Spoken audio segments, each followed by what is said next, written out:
Hey everyone, Cadams Tech here. So for today's video, I'm really excited to share it with you all. It's something that I find myself facing every so often, and I have some good tips for you if you just stick around. But first, if you're new to my channel, please go ahead and hit the like and subscribe buttons, obliterate them, do whatever you can. It'll really help with my video and pushing it out to a wider audience, helping the YouTube algorithm so this video gets discovered. It would really help me out. But without further ado, let's go ahead and get on into these tips that I have. Okay, so burnout is the subject, and ways that you can recognize and kind of cut back and scale back on that burnout. So currently, for the last several months, I've been working a full-time 40-hour-a-week software engineering or senior level developer position, and I've worked 20 hours a week consistently for a side contract position for a company. So I'm doing 60 hours of actual development work. But then outside of that, I have a wife and 2 little girls, and I also run a once-a-month monthly meetup called Open Code.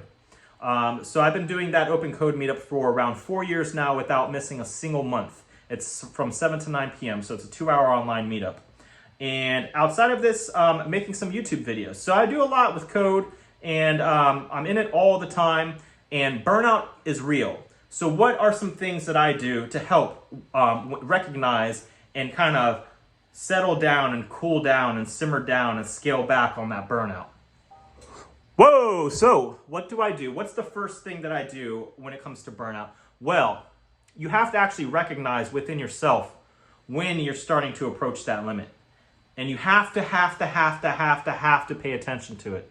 Don't continue doing what you're doing if you're feeling tense, if you're feeling like you are approaching burnout. At that point, what you need to do is start scaling back more.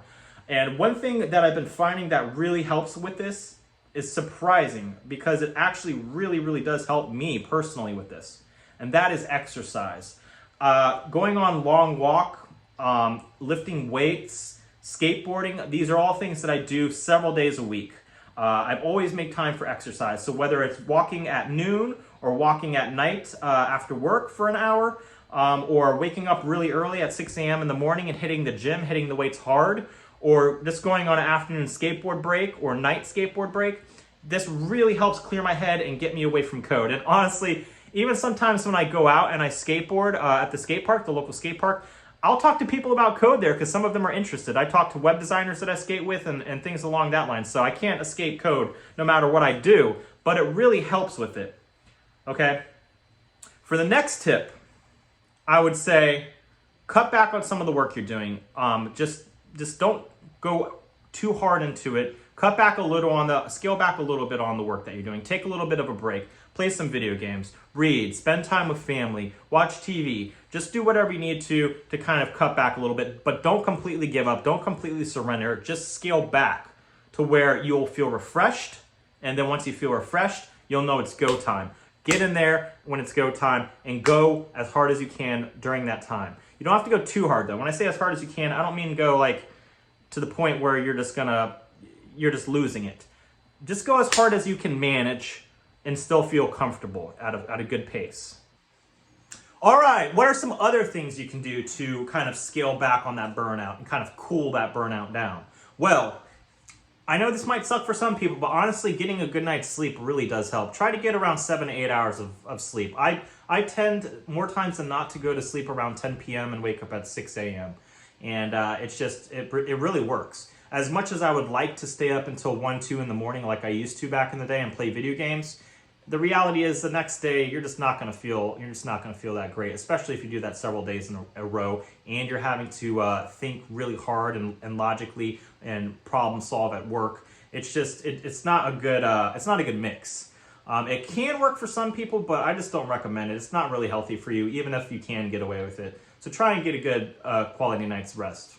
So outside of that, I would just find something kind of meditative, something that you think kind of calms your nerves and settles you down and resets you and just makes you feel refreshed. It could be a different hobby of sorts outside of the world of code. So playing video games, doing things along that nature is awesome.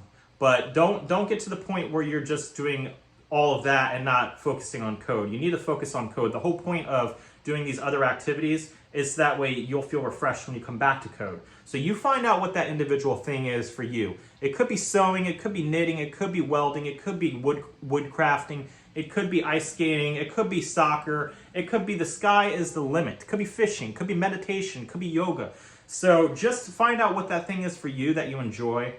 Do a little bit of that and take your mind away from code, okay? Because when you get back to it, you'll feel refreshed. And then if you're stuck on a particular problem and then you go and you do those things, you might often find that when you come back to it, you'll be unstuck. It's really surprising, but it really helps. I think your subconscious mind is doing some work there. Outside of that, I mean, there isn't much else for tips, really. Like, just do these things, recognize it, really recognize it within yourself, and when you're approaching that, scale back a little, as I mentioned. Just, you have to be really good and in tune with yourself in recognizing this thing before it's too late. If you keep pushing and pushing and pushing when you're at that burnout stage, it's not going to be good. Not recommended at all. Alright, so I hope you found this video to be useful. Please remember to like and subscribe, share it with your cats, dogs, friends, family members, everyone you can that is interested in learning to code. Personally, my dog Chance over there, he's a half lab, half boxer, he's a boxador.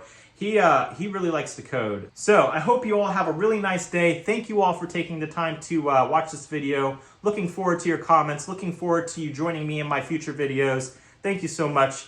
Have a nice day. Bye, guys.